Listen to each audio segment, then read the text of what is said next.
قال رسول اللہ صلی اللہ علیہ وسلم انہا ستکون فتنۃ، ان قریب ایک بہت بڑا فتنہ رونما ہوگا۔ حضور نے خبر دی فتنے کی۔ حضرت علی فرماتے اس پر میں نے عرض کیا، قلت، میں نے عرض کیا مل مخرج منہا یا رسول اللہ، اے اللہ کے رسول اس سے نکلنے کا راستہ کون سا ہوگا؟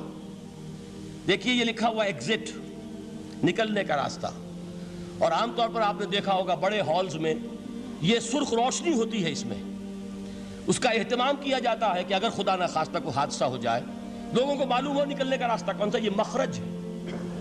حضور نے خبر دی کہ فتنہ ہوگا۔ تو دیکھیے میں ایک بات عرض کیا کرتا ہوں، ذرا توجہ کیجئے، ہمارا حال کیا ہے؟ ہم بڑے ریشنلسٹ قسم کے لوگ ہیں، یہ زمانہ ریشنلزم کا ہے۔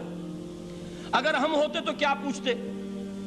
وہ فتنہ کیا ہوگا، کیوں ہوگا، کہاں سے آئے گا؟ ہمارے سوال یہ ہوتے ہیں، کب آئے گا، کیوں، کہاں، کب، کیسے؟ ان سب کی حیثیت علمی سوالات کی ہے۔ بھائی کب آئے گا ایک علم ہے، کیسے آئے گا علم ہے، کہاں سے آئے گا علم ہے، لیکن اصل جو عملی اعتبار سے اہمیت والی شے ہے، بچاؤ کا راستہ کون سا ہوگا محمد الرسول اللہ، یہ بتائیے ہم۔ مل مخرج منہا یا رسول اللہ، حضرت علی نے یہ نہیں پوچھا فتنہ کیا ہوگا، کہاں سے آئے گا حضور، کیوں آ جائے گا، کب آ جائے گا، نہیں، مل مخرج منہا یا رسول اللہ، اے اللہ کے رسول یہ بتائیے کہ جب وہ فتنہ رونما ہوگا تو نکلنے کا راستہ کون سا ہوگا؟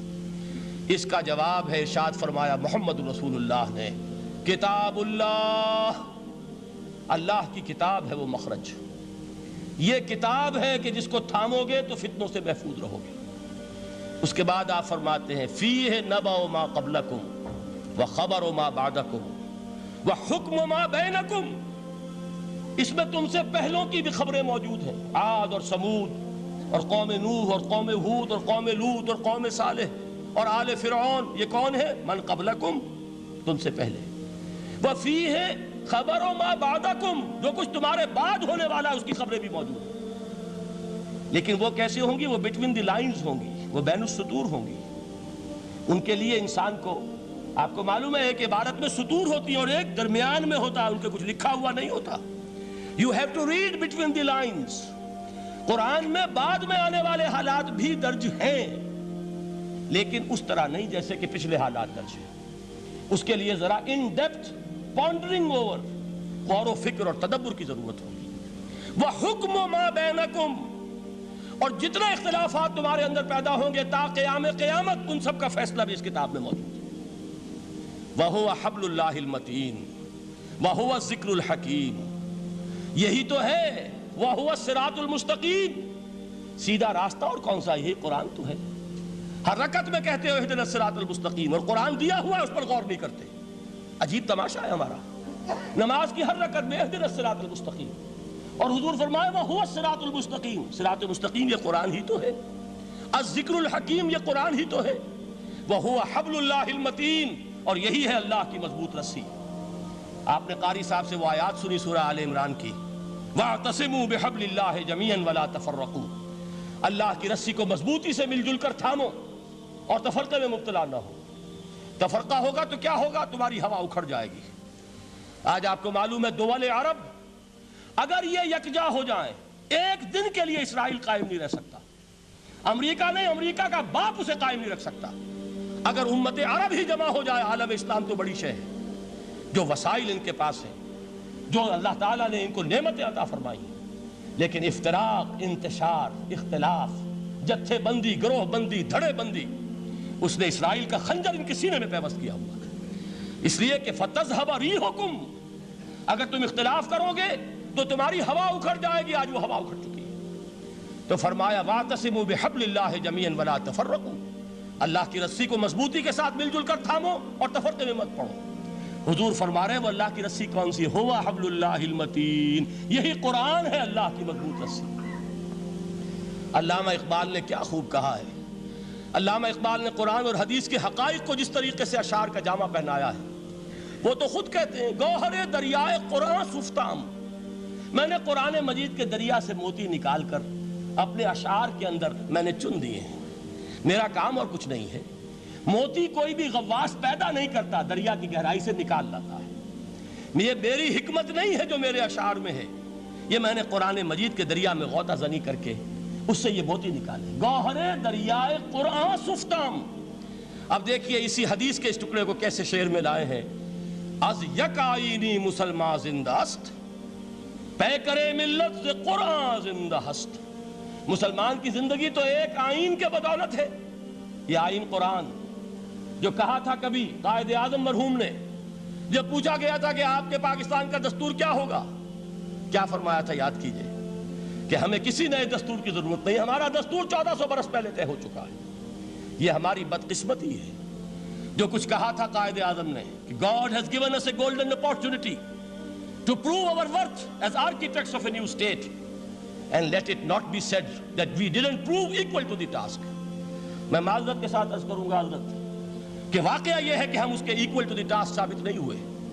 قائد اعظم کا دیا ہوا پاکستان آج دنیا میں موجود نہیں ہے، اس کا ایک حصہ اپنے نام سے دستبردار ہو کر بنگلہ دیش بن چکا ہے، اس نے اپنی تاریخ کو خیر بات کہہ دیا ہے، حالانکہ مسلم لیگ کی جنم بھومی ڈھاکہ ہے، 1906 میں ڈھاکہ میں مسلم لیگ نے جنم لیا تھا، اور اگر وہ صرف ہم سے علیحدہ ہوتا یہ اکیرا صدمہ ہوتا، لیکن یہ کہ اس نے جب نام بدلا ہے در حقیقت اس نے اپنے تاریخ سے اپنے پس منظر سے استعفیٰ دیا ہے۔ یہ ہمارا دوہرا ہمارے لیے صدمے کی بات ہے۔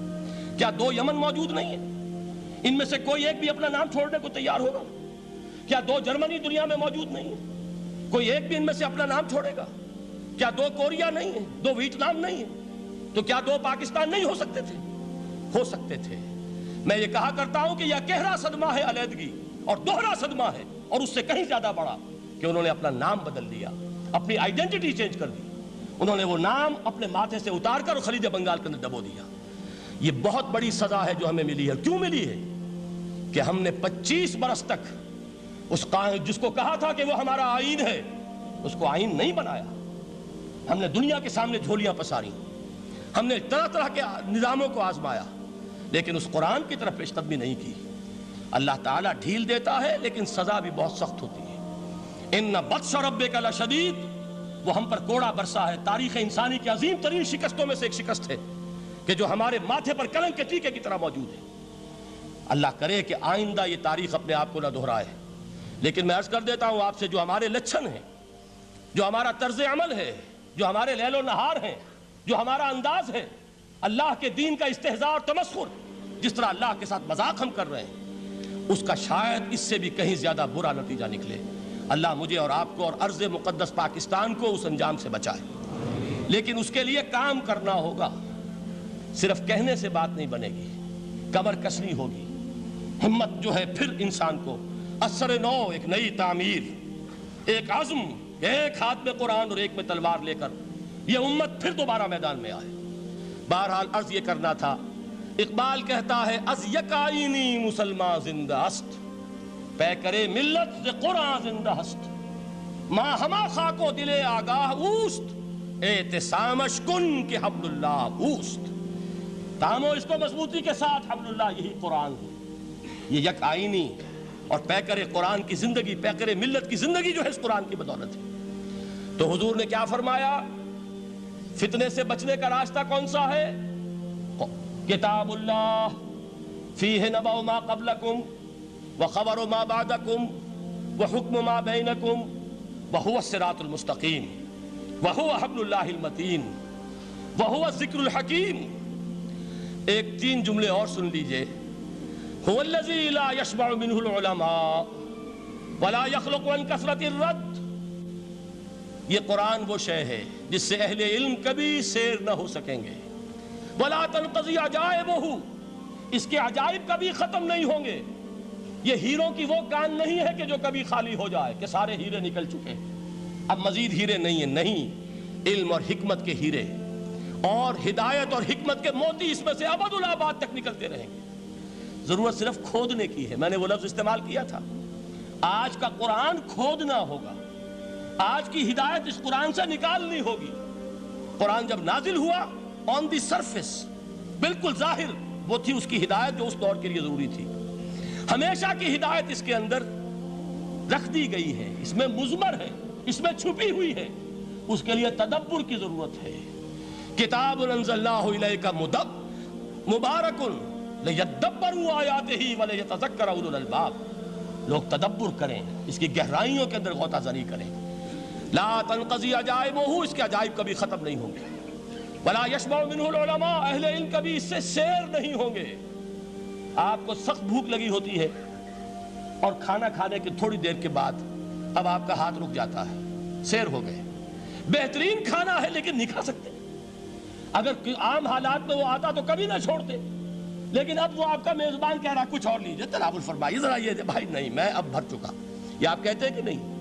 حضور فرمائے یہ قرآن وہ شے نہیں ہے جس سے اہل علم کبھی سیر ہو سکے، ان کی پیاس بڑھتی چلی جائے گی، ان کے اندر quest of knowledge, search for wisdom بڑھتی چلی جائے گی۔ کبھی بھی انسان یہ محسوس نہیں کرے گا کہ مجھے جو لینا تھا میں لے چکا، بلکہ یہ کہ جیسے جیسے قدم آگے بڑھیں گے تہذیب کے، تمدن کے، علم کے، اتنے ہی قرآن جو ہے وہ آگے بڑھتا چلا جائے گا ہر دور کی رہنمائی کے لیے۔ لا تنقضی عجائبہ ولا یخلق عن کثرت الرد، بار بار کے پڑھنے سے اس پر بوسیدگی طاری نہیں ہوگی۔ دنیا کی اور کتابیں ہیں، ایک دفعہ پڑھ لیں گے، دو دفعہ پڑھ لیں گے، تین دفعہ پڑھ لیں گے، چار دفعہ پڑھ لیں گے، پھر جی نہیں چاہے گا۔ لیکن یہ کتاب وہ ہے، امام شافعی کا میں واقعہ آپ کو سناتا ہوں۔ وہ یہ کہتے ہیں کہ ایک مرتبہ میرے ذہن میں یہ سوال آ گیا کہ اجماع کے لیے بھی قرآن مجید میں کوئی سند ہے، دلیل ہے؟ سب مانتے ہیں کہ اجماع جو ہے سورس ہے قرآن کے اسلامی قانون کی، جس پر کہ امت کا اجماع ہو جائے۔ تو کہتے ہیں میں نے 300 مرتبہ قرآن پڑھا اول سے آخر تک، صرف اس دلیل کی تلاش میں۔ 300 مرتبہ مجھے نہیں ملی، 301ویں مرتبہ جب پڑھ رہا تھا مجھے روشنی مل گئی۔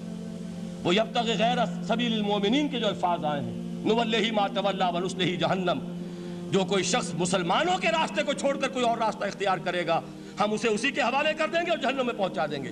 معلوم ہوا مسلمانوں کا جس پر اجماع ہو جائے اس کو بھی ایک سند حاصل ہے، یہ مسلمانوں کا مجمع علیہ ایک راستہ ہے، اس کو بھی ایک سند اور دلیل کی حیثیت حاصل ہے۔